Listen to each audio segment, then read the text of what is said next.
Hello and welcome to the Powered by Rock podcast. We're only speaking with Lee from the British punk band Monkey Mind, along with bassist Michael Olga and drummer Martin Payton. These guys form a punk trio that will have you blasting back to the early days of pop punk breaking out. We'll dig into the music and more right after this. You're listening to the Powered by Rock podcast with your host, Isaac Kuhlman. The Powered by Rock podcast was created to help showcase some of the best rock musicians in the world and to pass on to future generations the rock music that has inspired rock fans around the world for decades. We want listeners to be able to hear great stories and life experiences directly from their favorite artists, as well as dig deeper into music theory and talk rock like no other show you've ever heard. This isn't about looking cool, it's about getting real and having a great time. Without further ado, let's start the show.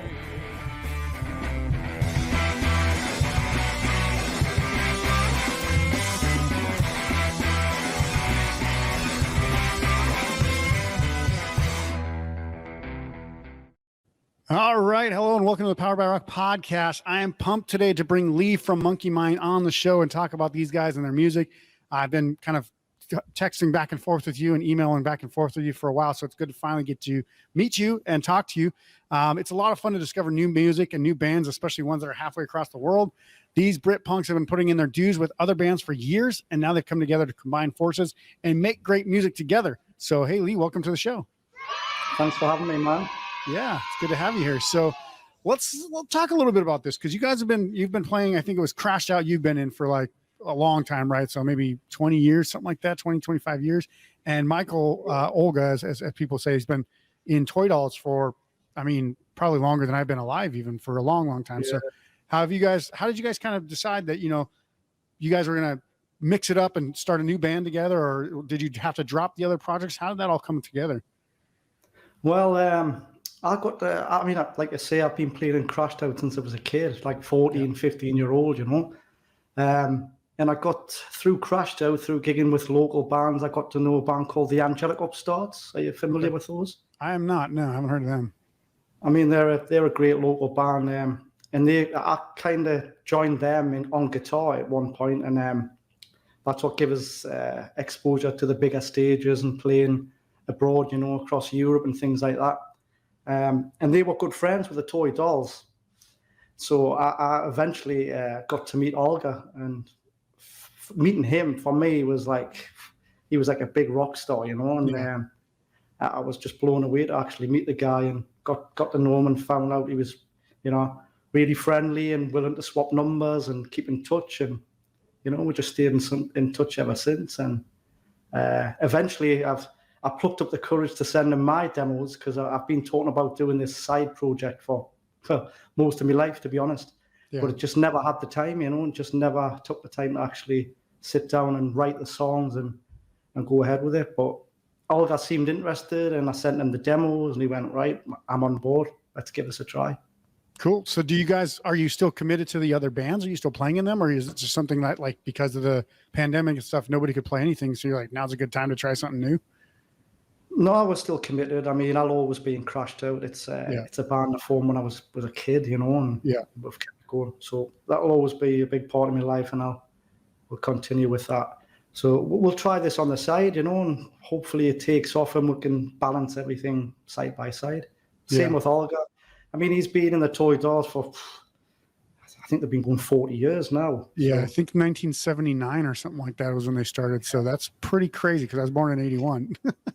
It's crazy to think, he's doing these songs and I'm just crawling around in nappies. Yeah. But what's weird is, I mean, I never thought I'd actually meet the guy, let alone have him in my band. Yeah. I remember being a kid and listening to his music, and I practically learned to play guitar through listening to his songs. Yeah. I'm sitting there in the bedroom and taking one speaker out so I could hear what the guitar was doing, to try and figure out the chords. And that was back before we could take the individual files out and listen to them individually, or just go on YouTube and like look at like karaoke videos and stuff like that. Oh, yeah, no, it was a real struggle back then, using library books and just trying to figure things out on my own, Yeah. And to fast forward 20 years later, and he's in my band, and I'm telling him what to do in the videos and things like that. It's just so surreal. I never thought it would work out like this. But yeah, and so that's kind of the other thing, is like I won't say he took a back seat, but he went from playing guitar and basically lead man to playing bass and letting you obviously take lead front and center and obviously be the main singer. And he's kind of the backup vocal guy and just the bass player. So not that I said just the bass player, but he's not like, out front doing everything like you are in this band. So how did that come about? Was he just like, I'm happy to do whatever, like, let's give this a shot? Or what was it? What was the conversation like? It was totally intentional. Olga, I don't know if you know this about Olga, but he hates singing. He's not comfortable being the front man, although he's been doing for 40 years. Yeah. He always said the Toy Dolls in the early days, they did have a singer, which I think he left before the first gig. So they tossed a coin and Olga says he lost. And he's been there ever since. But he never wanted to be the front man. He's not comfortable with it. He gets really nervous. To this day, he's really happy to take the back seat with this band. That's awesome. That was one of the things he discussed. He says, Lee, it's your baby. Do what you want with it. I just want to stand back and play. Nice. And so how did Martin come about? And did you guys know him from somewhere else, or is he just kind of somebody that you were friends with? Or Martin's a good friend of mine. He's been on the local punk circuit forever, with me and Crashed Out, just gigging together, over the years, up and down the country. And he drums really exactly how I wanted this project to be, that early sort of, that 90s sound, all on the hi-hat, and it was a perfect fit. Yeah, and speaking of that sound, I mean, I think when I reviewed you guys' album, it came out, I'm like thinking in my head, as soon as it started, I'm like, this sounds so similar to early Green Day, like Kerplunk and the Smoothed Out albums, and a little bit of like Millencolin mixed in there, some of that early Millencolin.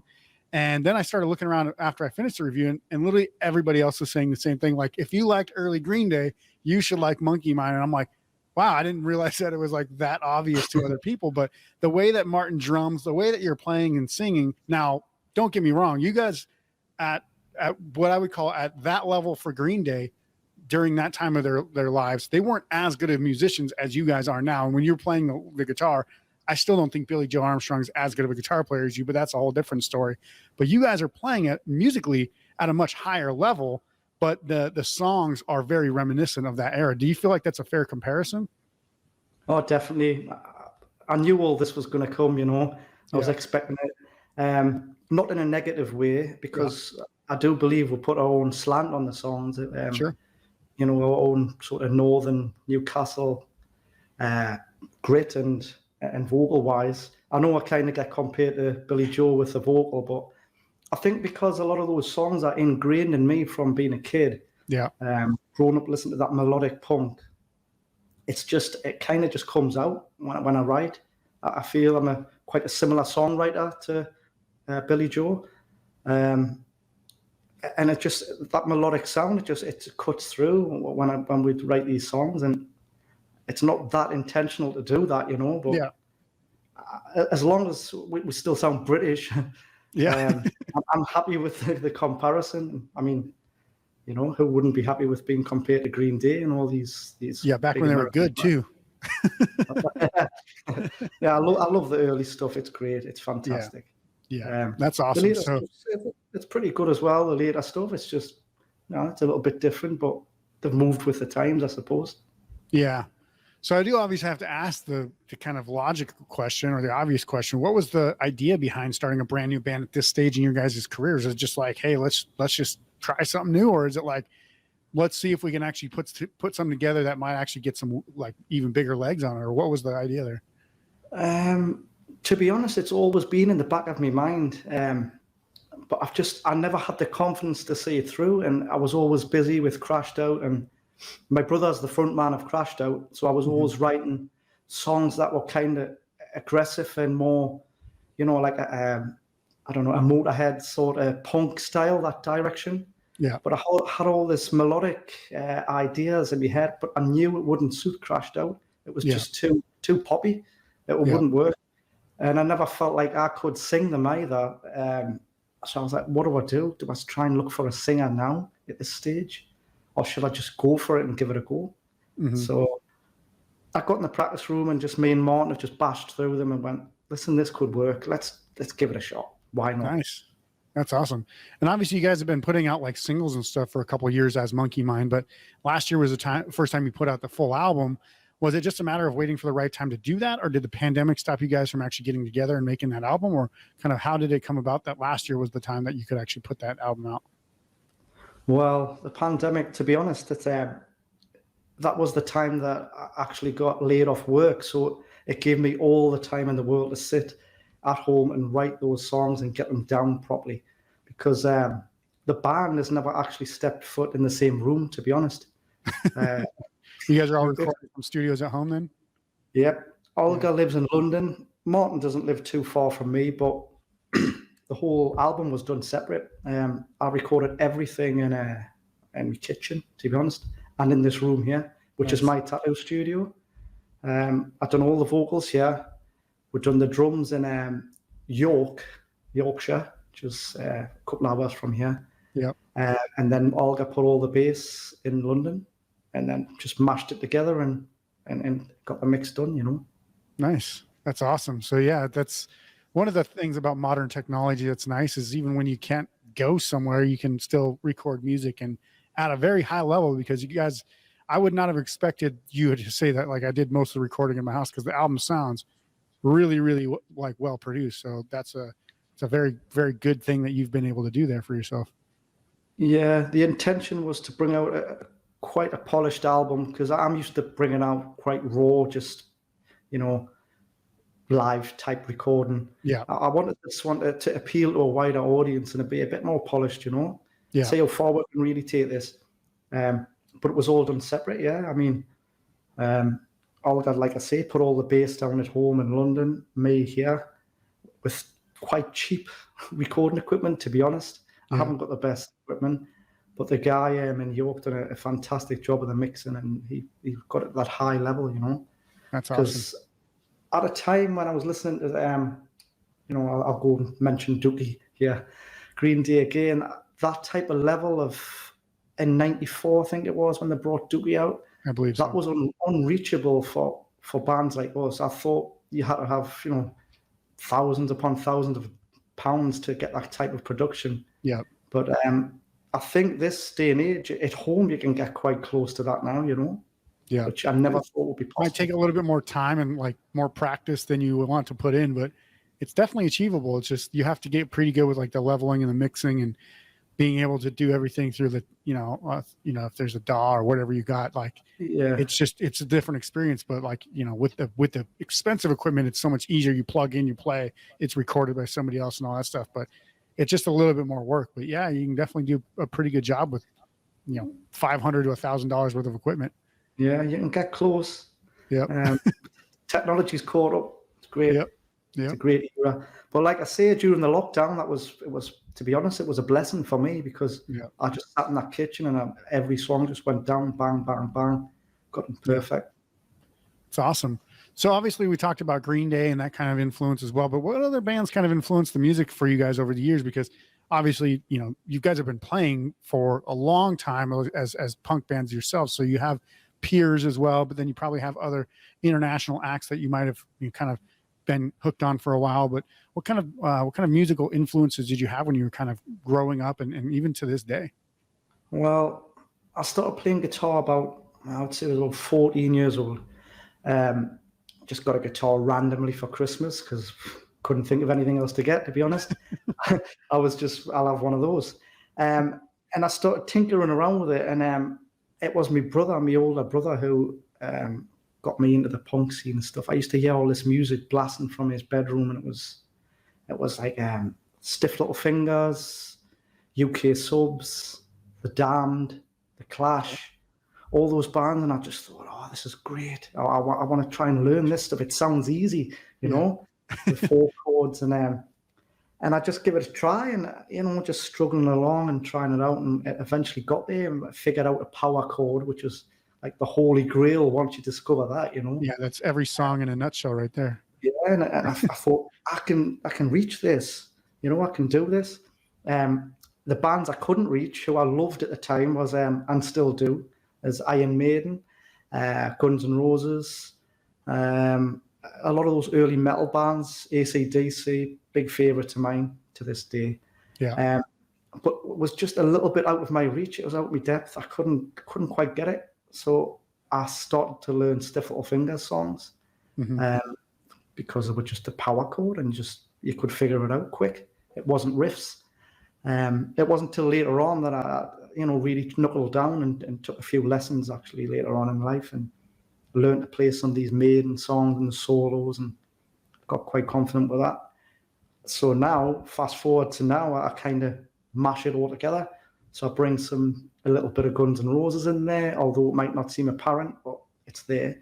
A little bit of AC/DC, and I just mash it together with, the likes of Rancid and all the other bands. And it's actually funny that you mentioned that, because I was going to ask you about this, because you guys are pretty incredible musicians in this band.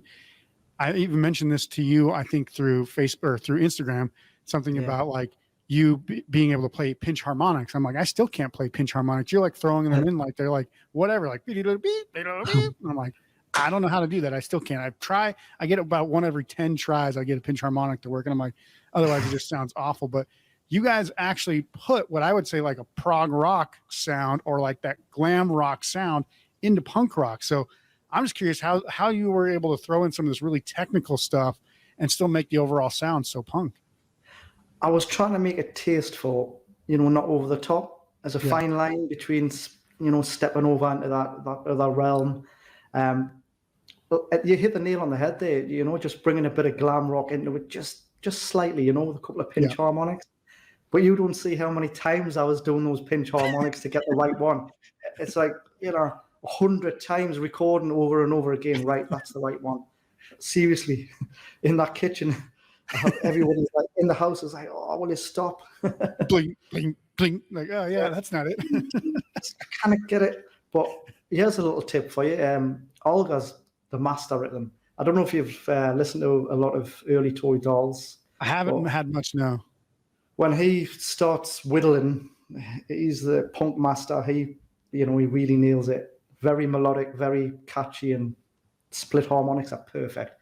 Nice. And he uses just like Brian May from Queen, he uses a coin to get the metal against metal, so you can get a really nice squeal. But he uses a 5p coin, which is a tiny little coin. Just pinches it in there. And, you get them high ones that definitely. Yeah. That's awesome, especially with a lot of like, distortion or something, or even, just having that refrain just like sticks in there and it's like, bing, like back in your ear, and you're like, that's crazy. But so let's talk about the album, obviously, because, this is pretty big accomplishment. I thought it was, I think there's like 14 songs or 15 songs, something like that on the album. But I want to talk about the overall album, and then we'll start with one specific song, because you've managed to, as you said, you said, I probably had songs that weren't going to fit, crashed out. You have some funny songs, you have some drinking songs, you have a whole lot of catchy songs on this album. But the one I want to start with first is the last song on the album, which is called Iceman, because I found it interesting that you'd write a song about Wim Hof and his incredible feats. Basically, he's a guy who's known for withstanding ice cold temperatures for extended periods of time. Do you have any connection to him? Or are you just fascinated by him? Or what was the reason you wrote this song? I'm quite fascinated with him. To be honest, about 4 or 5 years ago, I kind of stumbled upon him online. Found his story really interesting. I don't know if you've been down the Wim Hof rabbit hole, but not totally. I've done some surface level research. Yeah, I just found it fascinating. What he could achieve with a human body. Started watching the documentaries, and I got this little app on my phone, the Wim Hof method, and thought I'm going to try this. Apparently, his motto is a cold shower a day keeps the doctor away. Yeah. So I thought I'm gonna give this a shot. So I started doing like 20-second cold showers, because I'm quite sluggish on a morning. I find it hard to wake up, and I was switched on. As soon as I started doing these showers, I thought, this is great. This is you kind of have to be. Your body's being shocked to death, right? Yeah, it's shocked. But if you hold it for long enough, it changes the chemistry in the body. And I'm up to 2, 3, something 4-minute showers every day now. I never miss them. Wow. It's kind of changed my life, to be honest. Yeah. And then when I've done a few ice baths and things like that, and I just find it really, it an adrenaline boost, a bit like, you have a coffee. It's the same sort of hit. Yeah. And I'm fully in now. I love it. I think it's great. I think everybody should try it. And in this present climate with, the pandemic and things like that, everybody can benefit from boosting their immune system, because that's what it is. The more you expose yourself to cold, the elements and things, the higher your immune system's going to be boosted. So it's a good thing. I think I remember like one time I was in like a spa, like in like Valencia, Spain or something like that. And they're like, here's the hot spa, here's the steam room, here's the Scotch shower or something like that. And I was like, what the hell's a Scotch shower? So I get out of the steam room, I go over to the Scotch shower and pull the chain, and it's like ice cold water dumping on your head. I was like, did not expect that. It's like, feels pretty refreshing after a steam though, or whatever. But yeah. Oh yeah, I've just done it there. Actually, I've been to the steam room there just before this interview. I'm hooked on this stuff. But if you had told me to do this 5 years ago, I would have run a mile. I would never have. I hate the cold. But you never fully get used to it. I can say that. It's always a shock.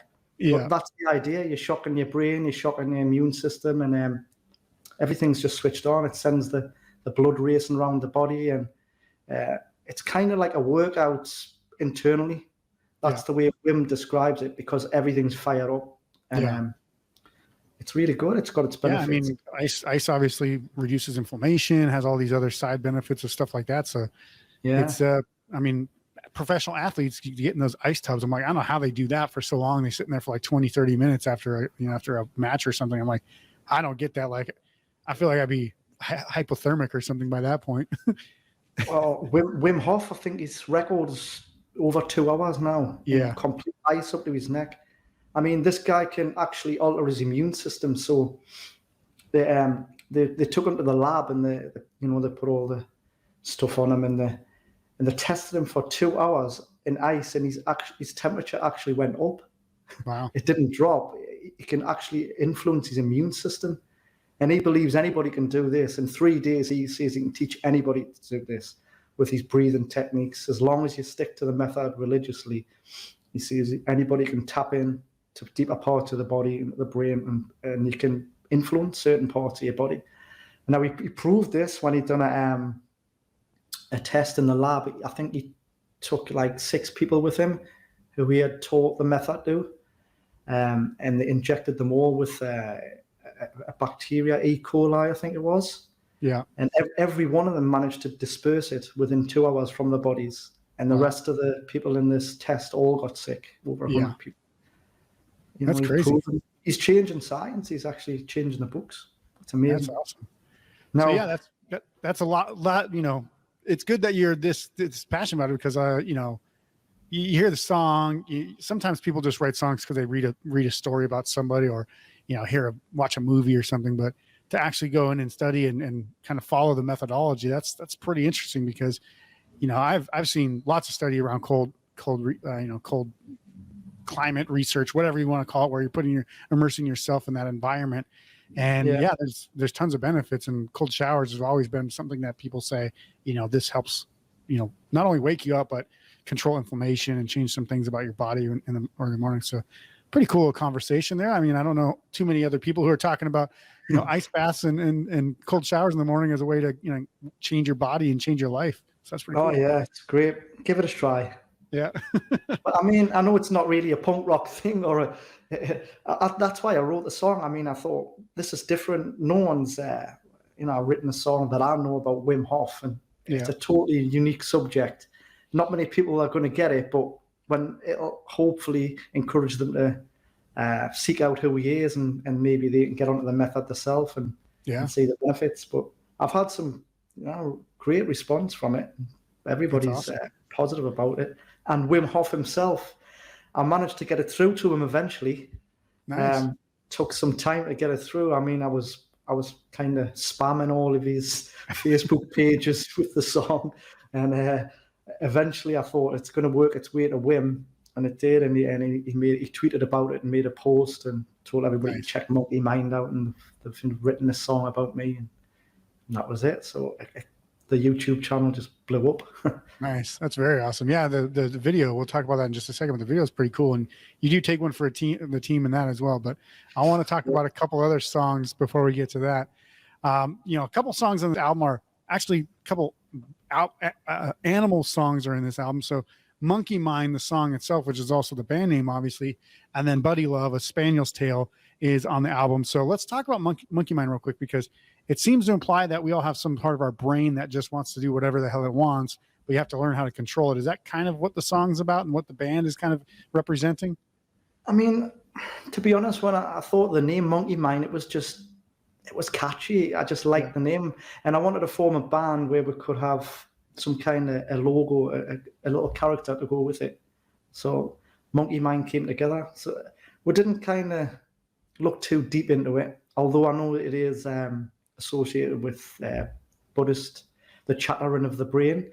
Yeah. So in Buddhist teachings, when they meditate, they say they've got to quiet the monkey mind and the internal chatter.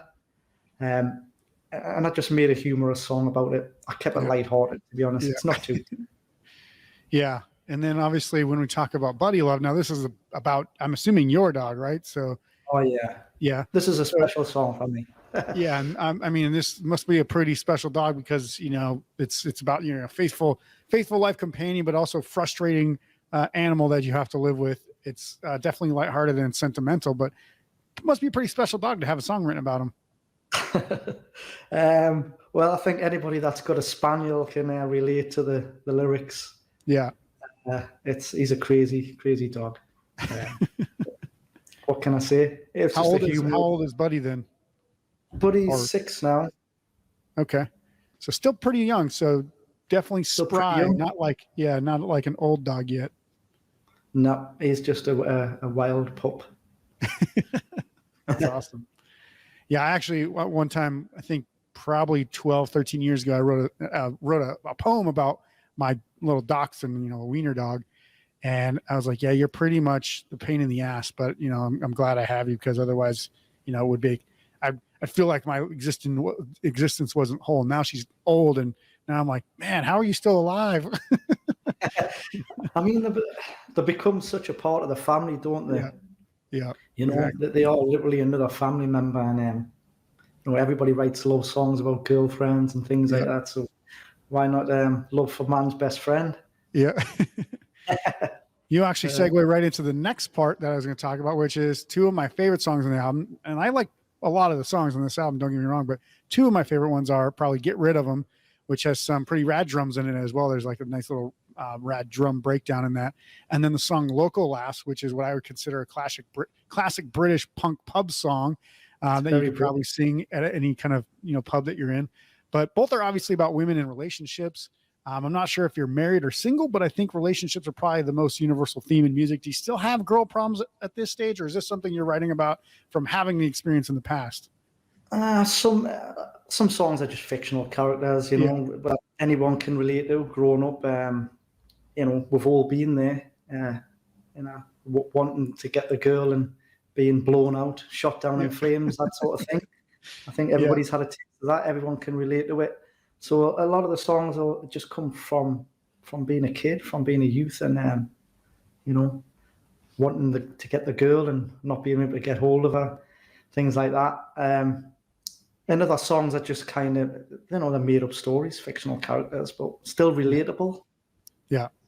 So you don't always have to write about yourself, because I know some people, when they write literally like either directly about what their experiences are, or they will, write about what they're talking about, but then hide it underneath like some sort of character or something. But you basically are just saying, maybe it's based on some experience you had, but it's not really you. It's just like the experience that everyone has. Yeah. I like songs where people put themselves in the character's shoes. Yeah. And a lot of the songs are like that. I'm kind of just teleported into someone else's body and looking through their eyes and going through the experience that way. There's some truth in some of the songs, others just literally fictional. Yeah. Cool. So let's talk about these music videos, because you guys actually have some pretty cool music videos. And obviously we talked about Iceman, and in that video, you actually are taking one for the team and you're dunking yourself into an ice bath. And I was like, that looks super freaking cold. Like, how long do you have to sit in there, and how many takes did it take for you to get the one that you wanted? To be honest, that was a very awkward moment for me, because the video guy, I don't really know him that well. I've just got to know him through a friend of mine, and he agreed to do the whole video. So it was just me and him. And that day, I was like, I kind of sprung it on him at the end of the day. I went, right, so for the grand finale, would you mind coming to my house? I'm going to literally take a bath, an ice bath. Would you be up for that? And he was like, all right. He's quite a quiet lad anyway. And I think he felt a bit awkward about it. But I says, I'll be in and out as quick as I can. And I told him where to sit, in the bathroom. Just get right in the corner, crouch down. Yeah. I'm going to leave the room and just come in and get in that bath. And he sat there waiting, and his face nearly dropped when I walked in, and my shorts, and jumped in the bath.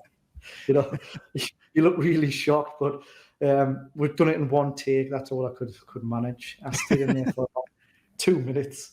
Yeah. I was like, have you got the shots? Got everything? And he's like, yeah. Let's get out. Now dry me off, please. I sent him downstairs to sit with Buddy while I got dried and sorted out. So he met Buddy Love. Nice. So let's talk about the new one. It hasn't come out yet. I think it's going to come out in about 2 weeks, but by the time this airs, I think it'll have come out, which is the Mr. Right, which it looks pretty cinematic. You guys are filming, obviously. I think it's, was it South Shields or something like that? You guys are like on the coastline and the cliffs and stuff like that. It looks pretty cinematic. What's the kind of the story behind the video for that one? The story, this is kind of a fictional one, to be honest, but another relatable one for the youths out there. Just basically getting knocked back, getting shot down in flames by the girl. And the story is a play on my name. It's, Mr. Wright, spelt with a W. Yeah. My second name's Lee Wright. And so we just changed the title instead of it being Mr. Wright. We like to make things a little bit quirky. So yeah, if you're wondering about that. And the whole storyline's about, you're going to meet this, you're going to try and ask this girl out, but it happens to be in the supermarket. And you're in the aisles and you're looking around and wondering when's the right time to go out and ask her. And you eventually do, and she just laughs in your face and just shoots you down in front of everybody. You're just devastated, and you have to walk home, and you're like, oh no, it's happened again. So it's just that typical story, but with a humorous element to it. Yeah. But the video comes out on the 14th of Feb, so we brought it out on Valentine's Day to perfect timing. Go with it. Yeah. With the theme of things, getting kicked in the teeth on Valentine's Day. It originally was called Kicked in the Teeth, but such a pretty aggressive. A lot of songs called that as well, in the past. It's kind of cliche, so we just moved. So then, how did the video, the production behind the video come about? Is this the same person that helped with the Iceman video, or is this somebody else? It is, yeah. Jacob Kraken Cinematic, he's called. He's a great lad. He just, it was our idea just to get down on the coast and do it on the beach, in South Shields, which is not too far from here. It's a fantastic coastline. I thought this is perfect. Let's just get down on the seafront. Not many bands have done that around here, and let's just go for it. So we got down there early morning, like 7, 8 o'clock in the morning, and immediately when we set up, we had an audience. Nice. People started coming out the hotels to watch, so it was a bit intimidating, to be honest, because there was no amplifiers and no mic set up, obviously, and we're just kind of miming it to this boom box in the middle of the sun, and it was a bit crazy. That's awesome. So now you have mentioned that obviously you guys didn't record anything in the same room, but you guys I think you've at least played one show together. If you're not, I think you're also planning on playing some shows. Is that right? Or have you guys had any issues in actually playing shows lately? We haven't done one rehearsal as a band. Okay. Just the music videos playing against the boombox? Yeah, that's it. Just miming, and we don't even know how this is going to sound. It's probably going to be disastrous in real life. Is this something you're planning to do this year, though? Oh, yeah. We're in talks now. Hopefully this month we'll get together as a band. We're going to, but you see, Olga lives 300 miles from me. Yeah. So it's going to be quite awkward, but the way we're working at the moment, me and Martin are getting together local, getting the songs as tight as we can without the bass. Yeah. Olga is working at home on the harmonies. He's actually just texted earlier asking what harmonies happen on Buddy Love. So I actually sung those bits into the phone for him. I've sent him a message, so he'll get that. And it's all done separate, like you say. Everything's done through the computer now, sending files back and forth. Yeah. And he's working hard on the bass lines and the harmonies, and we're going to get together, I think, in the middle of this month. And go for it for real. And hopefully it sounds good enough to do some shows this year. Nice. Yeah, I was gonna say, like, it still amazes me. There's a couple of softwares out there that say, like, oh, you can jam live with friends and stuff, but then it's like you try to do it and it's like even like a split second off and it sounds horrible and you can't keep time. It's not. I can imagine lagging and things like that. Yeah. Now we've got to be in the same room. Yeah, I still have yet to see anything that actually truly accomplishes what is lag-free rehearsal or jamming online, because people's got different speeds of computers too. It's like, it makes no sense. But one day we'll have software where we can do that and actually play, cross time zones and stuff like that, which would be very cool. Oh yeah, be great. So we'll add some links to the site, to your guys' music and stuff like that in the show notes below this episode. But did you have anything else that you want to talk about, plug, or mention before we go today to say to the listeners or anyone who hasn't heard you guys yet? No, I mean, well, I will mention the album. It's available through People of Punk Rock Records, which is based in Canada. If anybody wants to check that out. And obviously the album's on all the platforms, like streaming platforms, Spotify and YouTube, things like that. So they can check it out. And we've got a video coming out, which is the 14th of Feb. Mr. Wright. It's a banger. It's a really good one. Awesome. And I know you guys have like a band camp as well, so I'll link to all those things as well. So I mean, guys, if you haven't obviously heard of Monkey Mind before, listen to Lee. Listen to all of the things that he talked about today and that we talked about, and obviously the awesome conversation we had. But go check out the show notes below for the music, because if you grew up on punk like I did in the early 90s, mid 90s, and late 90s, you're definitely going to like their music. So if you like what you heard on the show, guys, make sure to subscribe to this podcast and share it with your friends on social media. You can also see the full video interview on our YouTube channel as well. If you want to check out some of our written content or any of the products or merch that we have available, please go to poweredbyrock.com to read our absolutely free rocking blog full of album reviews, interviews, and lists to keep you entertained, and find our gear as well so you can pick up some items to play and look like a rock legend. That's our show for today. We'll see you soon for the next episode. Until then, rock on.